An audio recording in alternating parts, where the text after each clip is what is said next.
नमस्कार बच्चों। आज हम लेंगे प्रश्नावली 1.3 पूर्णांक की प्रश्न संख्या 6 से। ठीक है। प्रश्न संख्या 6 में यूं कहा गया है कि एक हिमीकरण प्रक्रिया है। हिमीकरण का मतलब होता है कि ठंडा करना, कमरे को ठंडा करना। तो आप देखिए कि कमरे का टेम्परेचर वैसे गर्म होता है, तो कमरे को ठंडे करने की प्रक्रिया चल रही है। उस प्रक्रिया को जब स्टार्ट किया गया तब कमरे का तापमान था 40 डिग्री सेल्सियस। ठीक है। और प्रति घंटे 5 डिग्री सेल्सियस से तापमान को कम किया जा रहा है। तो कहा गया है कि 10 घंटे बाद कमरे का तापमान कितना हो जाएगा। समझ में आया? अपने को देखना है किस तरीके से करना है। पहले सबसे पहले लिखेंगे हिमीकरण प्रक्रिया के दौरान कमरे का तापमान कितना था, 40 डिग्री सेल्सियस। ठीक है। फिर प्रति घंटे की दर से तापमान कितना कम करना है अपने को, -5 डिग्री सेल्सियस। ठीक है। और ये प्रक्रिया कब तक चलानी है, हमें 10 घंटे तक चलानी है। तो आप देखिए कि अगर 1 घंटे में -5 डिग्री तापमान कम करना है तो टोटल 10 घंटे में कितना तापमान कम होगा। तो 10 घंटे में तापमान कम होगा। हम क्या करेंगे, ये जो -5 है इसको 10 से गुणा कर लेंगे। -5 डिग्री सेल्सियस को 10 से गुणा करेंगे तो 5 ढाई 50 या 10 पंजे 50, यानी कि -50 डिग्री सेल्सियस तापमान रह जाएगा। यानी कि 10 घंटे अगर ये हिमीकरण की प्रक्रिया चलती है तो कमरे का तापमान कितना हो जाएगा, -50 डिग्री सेल्सियस हो जाएगा। ठीक है। ये तो इतना कम हुआ है, इतना कम होगा।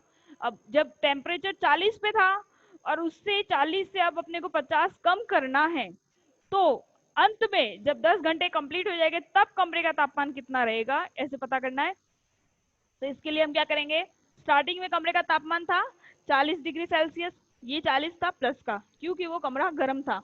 गर्मी वाली जो चीज होती है वो प्लस में चलती है, ठंडक वाली चीज जो होती है वो माइनस में चलती है। ठीक है। तो कमरे का तापमान था 40 डिग्री सेल्सियस।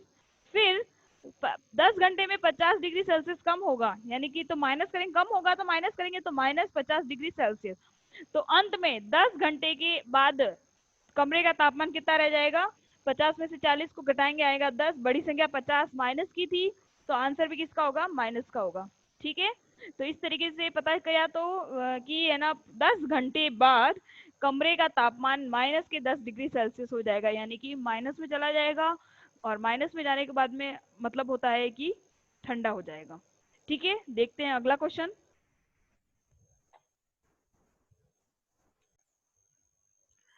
अगला क्वेश्चन देखिए बेटा, प्रश्न संख्या 7 है।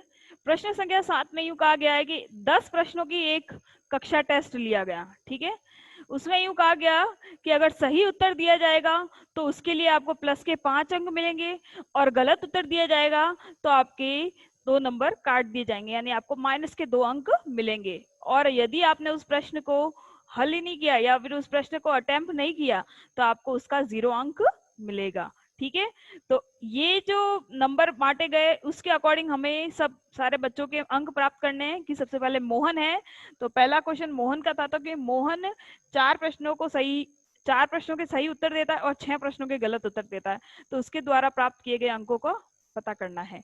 तो हम देखेंगे किस तरीके से करते हैं कि प्रश्नोत्तरी प्रतियोगिता में सही उत्तर पर अंक मिलते हैं बराबर 5। ठीक है।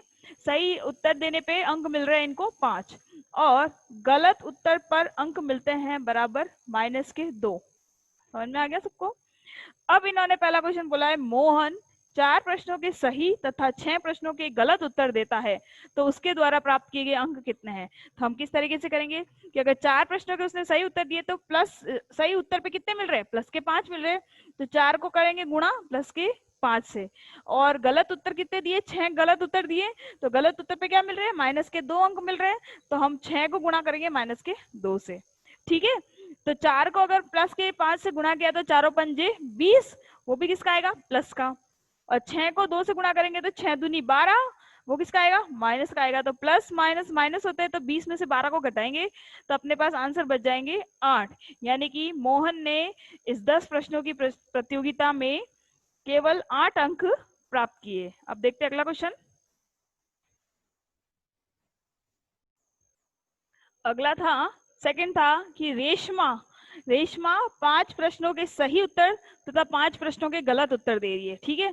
तो उसके द्वारा प्राप्त किए गए अंक कितने हैं? तो रेशमा 5 प्रश्नों के सही तथा 5 प्रश्नों के गलत उत्तर देती है, तो उसके द्वारा प्राप्त किए गए अंक, तो सही उत्तर है यानी 5 है, तो 5 को करेंगे गुणा 5 से, प्लस के 5 से, और गलत उत्तर भी उसके 5 है, तो उसको गुणा करेंगे माइनस के 2 से।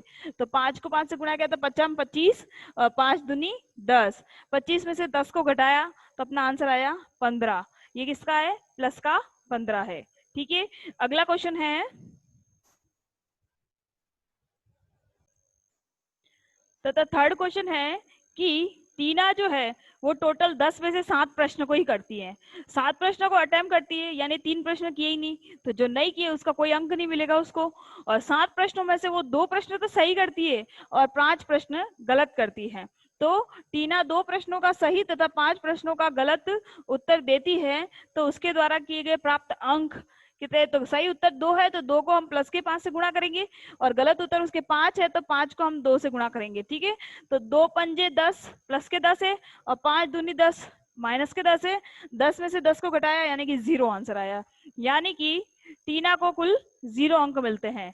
अब समझ में आ गया? मोहन को मिले प्लस के 8, रेशमा को मिले प्लस के 15, और टीना को मिले हैं 0 अंक, ठीक है। आज के लिए इतना ही। नेक्स्ट क्वेश्चन कल की क्लास से करेंगे।